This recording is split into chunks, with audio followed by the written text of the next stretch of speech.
आज थोड़ा सा दुख का एहसास अंदर से है, क्योंकि आज हमारे देश ने अपने एक सपूत को खो दिया। जिस सपूत ने हर वक्त हर घड़ी अपने मिट्टी का कर्ज, अपने देशवासियों का कर्ज चुकाने का हर प्रयास किया था। हम बात कर रहे हैं हमारे प्रिय रतन नवल जी टाटा के बारे में, जिनका कल रात स्वर्गवास हो गया है और वो 86 वर्ष के थे।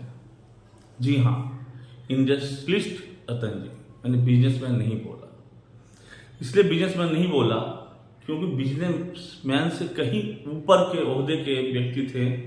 उनका व्यक्तित्व सिर्फ ना बिजनेस और प्रॉफिट था, उससे कहीं ऊपर अपने एम्प्लॉय का, अपने कलीग का, अपने देशवासियों के प्रति उनकी जो भावनाएं, उनकी जो कद्र रही है, उनके बगल में हर अच्छे बुरे वक्त में खड़ा रहने की जो कोशिश रही है, ये बहुत ही कम लोगों में पाया जाता है। पैसे कमाने वाले बिजनेसमैन देश में बहुत हैं, लेकिन एक हृदय होना बड़ा, जिसे हम कह सकते हैं man with the golden heart, man with the diamond heart. वो पहले व्यक्ति थे जो कोरोना काल में 1500 करोड़ रुपया का दान बिना कुछ सोचे, बिना कुछ समझे दे दिया था। जी हाँ, हम प्रणाम करते हैं उस आत्मा को, जिस आत्मा ने अपना सब कुछ इस देश को दिया। व्यक्तित्व के धनी रतन जी को, उनकी आत्मा को शांति मिले, यही कामना करते हैं। और आज हम कोशिश करेंगे उनके बारे में कुछ ऐसी बातें बताने की और जानने की, जिससे आप उनकी ज़िंदगी से बहुत कुछ सीख सकते हैं। हमारे रतन जी की ज़िंदगी से आप बहुत कुछ सीख सकते हैं। कुछ छोटी सी संक्षिप्त उनकी जीवनी बता दें।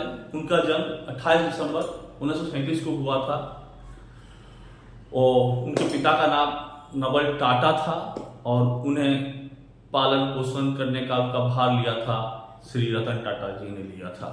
और उनका कह सकते हैं आप एडॉप्टेड बाय श्री रतन टाटा जी, जो कि जमशेद जी के बेटे थे। उन्हें भारत में पद्म विभूषण बहुत सारे अवार्ड मिला। अवार्ड की फीस बहुत बड़ी है, लेकिन honorary knight grant British Empire से भी उन्हें 2014 में मिला था। उनके जीवन की कुछ चीज़ों से डर भी लगता था और जीवन में कुछ ऐसी चीज़ें भी थी जिसके वो कभी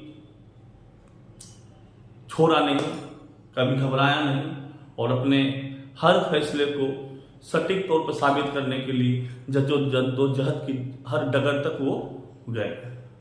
हम बात करते हैं, बताते हैं नवल जी को, रतन जी को डर लगता था शादी से। वो अनमैरिड थे। 4 बार कोशिश की गई शादी करने की, या उन्होंने की, लेकिन चारों बार की शादी किसी न किसी कारण से नहीं हो सका। उनसे पूछने में बताया गया उन्हें शादी से थोड़ा डर लगता है और कई सारी बहुत सारी इसमें कारण रही हों। उनका भाई का नाम था जिमी टाटा और सौतेले भाई का नाम था नवल टाटा। नवल जी की 2 शादियां हुई थी। दूसरी पत्नी से जो पुत्र हुआ उसे नवल टाटा के नाम से जाना जाता है। रतन जी भले टाटा एम्पायर से जुड़े हुए थे, उनकी रतन जी ने परवरिश की थी, लेकिन उन्होंने जब काम का शुरुआत किया बहुत छोटे ओहदे से किया।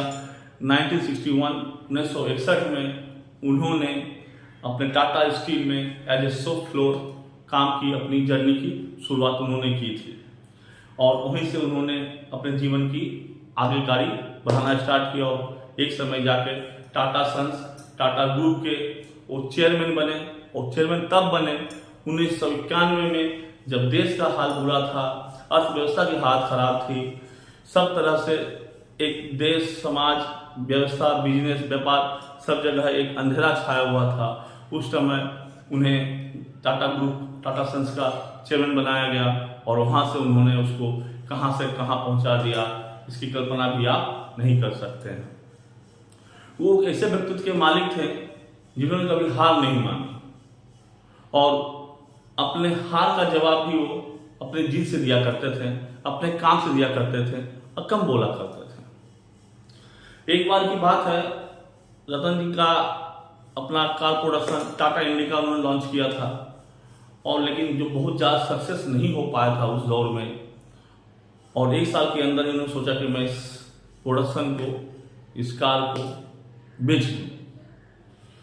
इसलिए वो पूरी टीम के साथ यूएस गए, फोर्ड के पास, फोर्ड से बात की, तो फोर्ड उसमें बहुत बड़ा कंपनी हुआ करती थी कि आप हमारे टाटा इंडिका को लीजिए।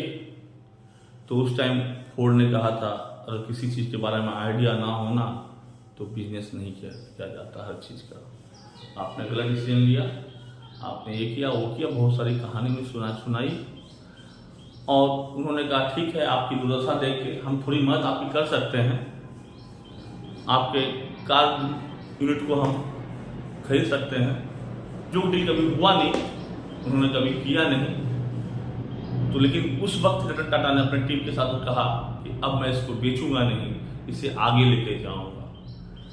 हार के मुंह से खड़ा रहकर ये बात बोलने बहुत बड़ी बात थी, और उन्होंने बोला, और वहां से एक नया टाटा कार्स की योजना बनाते हुए चला। और एक वक्त आया